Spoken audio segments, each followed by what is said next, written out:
Assalamualaikum warahmatullahi wabarakatuh. Halo kawan-kawan programmer dimanapun berada. Jumpa lagi dengan saya Syugi di channel Futsalgo. Di video kali ini kita akan coba membuat sebuah program sederhana untuk mengolah data sederhana juga. Datanya seperti ini. Kita punya data sebuah tabel hasil studi yang terdiri dari kolom kode mata kuliah, nama mata kuliah, SKS, kemudian nilai. Kemudian ada bagian yang saya hidden, ini bagian dari operasi. Sel kolom hiddennya ini adalah operasi. Nanti saya akan menghitung hasil perkalian dari SKS dikali dengan nilai. Kemudian akan saya totalkan ini, hasil perkalian SKS dikali nilai ini, untuk mendapatkan total SKS kali nilai. Ini ada SKS kali nilai. Tidak kelihatan. SKS kali nilai. Kemudian saya juga akan baca ini total SKS-nya pakai, kalau di Excel pakai operasi sum di sini. Saya dapatkan semuanya 14 SKS total dari perkalian ininya. 8 ini 2 kali 4 ya dapat 8, 3 kali 3 dapat 9. Kemudian total dari SKS kali nilainya ini akan saya hitung di sini pakai sum juga. Ini saya hitung untuk mendapatkan nilai dari IP semester. Jadi IP semesternya didapat dari total SKS dikali nilai dibagi dengan total SKS. Saya dapatkan 3,07. Oke, bagaimana cara mengimplementasikannya di Java? Kita bisa buat ini dengan bantuan sebuah kelas ya. Oke, kita langsung saja ke Java, ke NetBeans. Kita buat sebuah kelas baru, Java class, kemudian beri nama misalnya crafting code 29, finish. Oke, hapus dulu komentarnya supaya terlihat lebih luas. Kemudian di sini kita bisa buat metode main pakai shortcut saja, psvm tab public static void main. Kemudian kita butuh sebuah kelas. Ini kita sebenarnya bisa buat kelas di dalam kelas ini ya. Bisa buat inner class atau satu file saja dengan kelasnya. Kalau yang saya buat sekarang ini adalah buat kelas satu file dengan kelas utama. Jadi kelas yang berikut ini tidak gunakan public tapi langsung kelas saja. Kelas. Misalnya nama kelasnya adalah data. Seperti ini. Buka kurung kerawal, enter. Jadi di sini saya menyesuaikan dengan data saya tadi, ada kolom kode, nama, SKS, nilai. Atau bisa saya gunakan nama kelasnya adalah mata kuliah. Begini ya, mata kuliah. Nama kelasnya adalah mata kuliah. Di dalamnya ada field, kode. Kodenya tipenya adalah string. Kode. Kemudian ada field juga nama mata kuliah. Kemudian ada field, apalagi ada kolom atau field ya. Kalau baris ini namanya record, kalau ini kolom field. Ada field SKS dan nilai. Kita buat SKS itu integer, SKS, kemudian nilai, integer nilai. Oke, jadi dia punya 4 kolom atau 4 field di sini. Kita lihat lagi kode, nama, SKS dan nilai. Kemudian yang kolom di sampingnya ini karena dia merupakan data turunan, tidak perlu kita buatkan kolom tersendiri ya. Kita bisa dapat nilainya dari operasi. Begitu juga yang ini dan ini. Oke. Sekarang kita sudah punya kelasnya, kelas mata kuliah, ada string kode, ada variabel juga, nama, SKS, dan nilai. Jadi ini ada 4 variabel atau 4 field. Sekarang kita bisa tambahkan metode getter and setter. Caranya cukup mudah. Klik kanan saja di sini di area yang kosong. Kemudian tulis insert code getter and setter. Nah, kalau kita membuat semua variabel diberi getter and setter bisa kasih ini. Kemudian generate. Oke, ini kalau kita butuh. Untuk sementara kita tidak usah pakai getter and setter, kita hapus saja ini. Kemudian kita kembali ke main, kita mau simpan datanya. Jadi data ini kita sudah punya kelasnya. Kita bisa buat objek ini ya, objek mata kuliah dengan menginput nilai, nanti kita masukkan parameter kode, nama, SKS dan nilai. Kemudian karena dia ada beberapa data yang tipenya sama-sama tipenya mata kuliah, maka kita bisa simpan dia dalam bentuk array ya. 1, 2, 3, 4, 5. Panjangnya 5. Jadi tipenya adalah sama, yaitu tipe mata kuliah. Jadi di sini sebenarnya kita membuat tipe data baru. Membuat kelas itu sebenarnya seperti membuat tipe data baru. Kita beri dia nama tipe datanya adalah tipe mata kuliah. Oke, sekarang kita bisa buat array-nya di kelas main. Cara buat array-nya tentu sama juga. Tuliskan dulu tipe datanya. Tipe datanya adalah mata kuliah atau kelasnya ya, karena tadi saya sebutkan ini sama saja semuanya, perlakuannya mirip atau bisa kita sebut sama. Kita tuliskan tipe datanya, kemudian tulis kurung siku, ini membuat array. membuat array satu dimensi yang tipenya adalah mata kuliah. Kemudian namanya bisa kasih mata kuliah begini. Kalau di Java dia pakai stylenya adalah camel style seperti ini. Huruf pertama untuk kata pertama di variabel huruf kecil, kemudian kata kedua huruf besar. Mata kuliah misalnya. Kemudian sama dengan, setelah sama dengan kita ikuti dengan kata new. Kemudian di sini kita ikuti dengan tipenya lagi, new,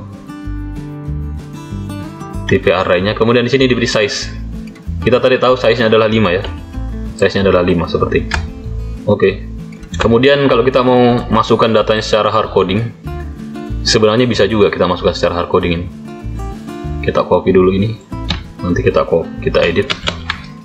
Kita copy, masukkan di sini dengan cara hard coding. Titik koma, pakai kurung kurawal ya. Enter dulu di sini. Kemudian untuk per barisnya saya buat seperti ini. New mata kuliah. New mata kuliah. Kalau saya buat mata kuliah, saya langsung masukkan parameternya seperti ini. Oke, ini error. Kenapa error dia? Kenapa dia error? Karena saya belum punya konstruktor yang seperti ini ya. Saya mau panggil dia dengan cara seperti ini, tapi saya tidak punya konstruktornya. Makanya saya harus buat konstruktor dulu di sini. Harus ada konstruktor yang urutannya sama dengan ini ya. Diawali dengan kode dulu, baru nama, kemudian SKS dan nilai. Kalau terbalik juga beda artinya ya. Jadi ini konstruktor juga berpengaruh dengan urutan parameternya. Kita buat konstruktor, caranya klik kanan di sini, insert code, kemudian konstruktor. Centang semuanya, select all, generate. Oke, kita sudah punya konstruktornya. Lihat, perhatikan urutannya, kode, nama, SKS dan nilai. Kalau di sini dirubah urutannya, misalnya ini dipindahkan ke belakang, maka di sini juga nanti harus dirubah. Harus sama sesuai urutannya. Oke, jadi saya sudah punya mata kuliah seperti ini. Pertama saya masukkan kode, program dasar, kemudian mata kuliahnya pemrograman dasar, SKS-nya 2, nilainya adalah 4. Oke, untuk mata kuliah yang lain saya bisa rapikan sedikit, saya paste saja ini.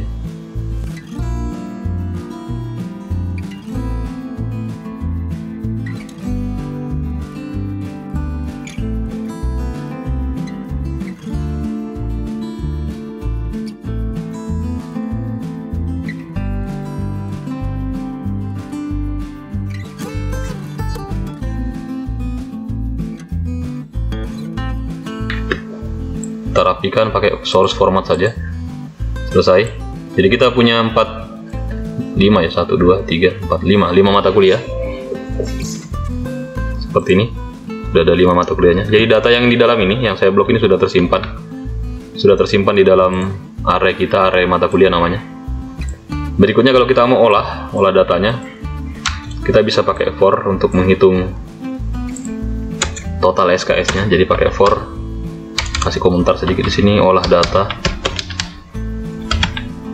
Kita mau pakai for di situ. Kita iterasi mata kuliahnya ya. For integer i sama dengan 0, dan selama i lebih kecil dari mata kuliah, pakai control space saja, mata kuliah dot length titik koma i plus plus. Kemudian di sini kita mau hitung ini dulu total SKS-nya. Kita mau hitung total SKS ini berapa, total SKS-nya. Jadi kita buat di sini. Kita buat variabel dulu di sini. Integer total SKS, atau bisa pakai double. Karena saya mau nanti kalikan dengan bilangan yang kemungkinan menghasilkan bilangan double. Double total SKS sama dengan 0. Mula-mula dia sama dengan 0. Kemudian saya melakukan iterasi. Di dalam iterasi ini nanti saya akan update nilai total SKS-nya. Saya baca SKS di masing-masing mata kuliah, kemudian saya update atau saya increment ya.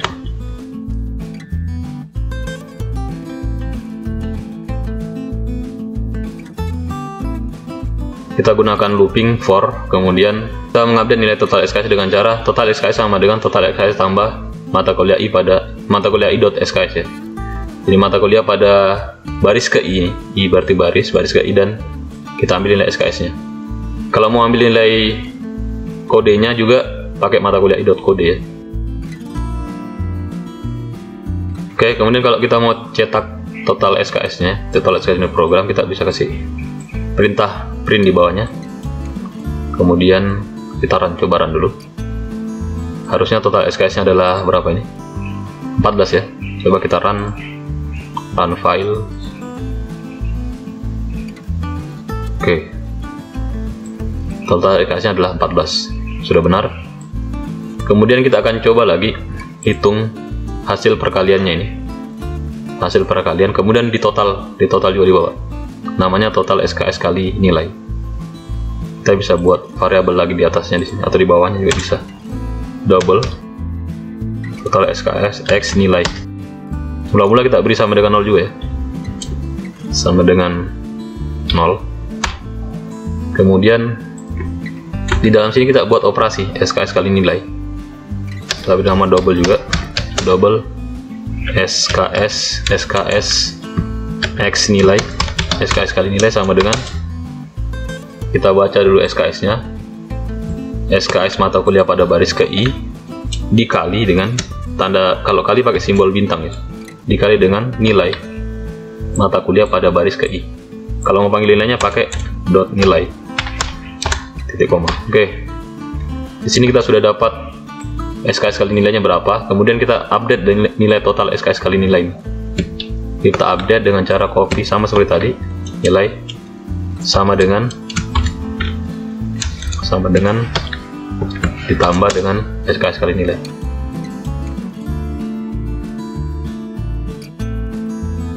Jadi sini kita sudah punya total SKS kali nilainya ya. Total SKS X nilai, kasih sama dengannya rata ya.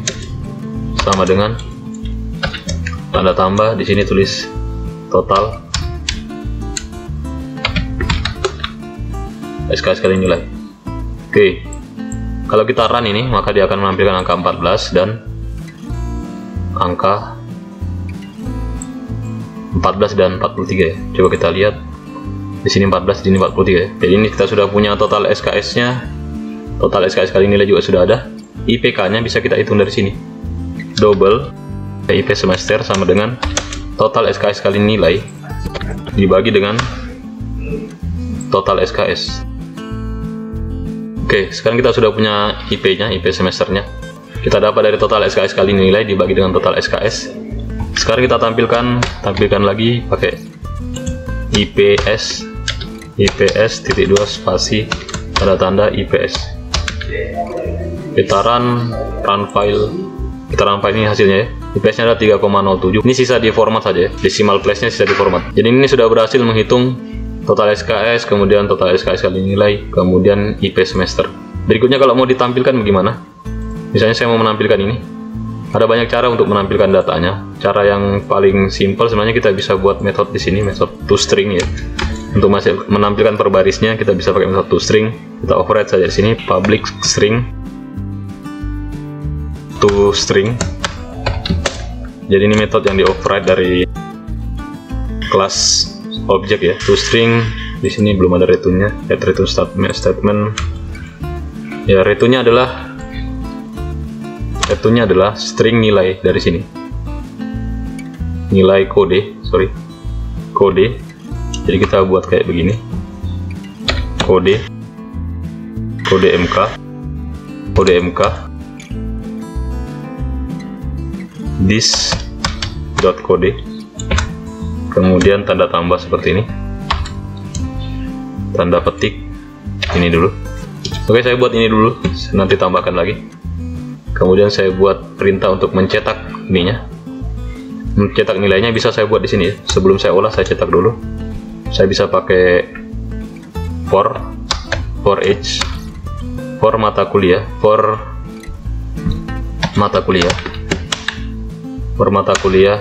M misalnya, titik 2 mata kuliah. Jadi ini cara buat for each di Java. M ini adalah tipenya mata kuliah, kemudian titik 2 mata kuliah, artinya saya baca semua mata kuliah yang ada di objek ini ya. Semua mata kuliah yang ada di objek ini saya baca satu persatu, baris per baris, kemudian saya cetak. Jadi cara cetaknya bisa pakai, karena saya sudah punya metode toString, di bawah ini, toString di kelas mata kuliah. Maka di sini saya bisa buat shout dulu, shout, kemudian toString. Oke, kalau saya run, dia akan cetak, ya dia cetak kodenya saja ya, karena memang di metode toString saya baru kode yang muncul. Oke, baru kode yang muncul sini. Sekarang saya lanjutkan lagi. Saya lanjutkan dengan mata kuliahnya. Jadi this titik nama. Kemudian saya tambahkan lagi di sini tanda tambah, tanda petik. Kemudian bisa pakai di sini titik koma, kemudian spasi, kemudian tanda tambah, kemudian this titik SKS. Kemudian saya tampilkan teks SKS di situ. SKS. Kemudian saya titik koma lagi di sini, nilai, titik 2, spasi, tanda tambah, this dot nilai. Oke, jadi nanti dia muncul urutannya seperti ini. Kode ada kurung sikunya ya. Kode, kemudian nama mata kuliah, kemudian titik koma, kemudian SKS-nya. Muncul teks SKS, kemudian titik koma lagi, nilainya muncul. Oke, coba saya run. Saya lihat dulu kenapa ada errornya nih. Saya save dulu. Ya, tidak ada errornya. Saya run file. Oke, sekarang dia cetak mata kuliahnya. Kode, kemudian mata kuliahnya, SKS-nya, dan nilainya. Selanjutnya di bawah ada tercetak juga IPS-nya. Oke, baik. Saya kira tutorial untuk pengolahan data sederhana di Java saya cukupkan sampai di sini dulu. Kalau ada saran dan pertanyaan boleh dituliskan di kolom komentar. Mohon maaf atas segala kekurangan. Sampai jumpa lagi di video berikutnya. Jangan lupa like, share, and subscribe jika video ini bermanfaat. Terima kasih. Wassalamualaikum warahmatullahi wabarakatuh.